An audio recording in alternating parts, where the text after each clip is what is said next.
Gaano nga ba kalinaw ang automatic darkening mask? Ipakita ko po sa inyo ang malaking pagkakaiba ng automatic darkener sa ordinary mask.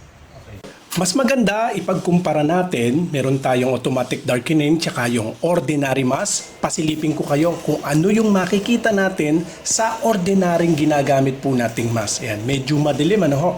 Hindi nyo masyadong kita yung ating target. Ngayon naman, ito na yung ating automatic darkening mask.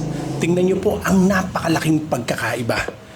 Automatic kung dumidilim at lumiliwanag siya kung kinakailangan na hindi magagawa ng ordinary mask. Pa-share naman po ng ating video sa mga kakilala at sa mga kaibigan po ninyo. Sa lahat po ng mga interesado, pwede nyo po akong i-follow sa ating pong Facebook page o kaya ay mag-text sa ating numero na nakalagay po dyan sa inyong screen. Maraming salamat po.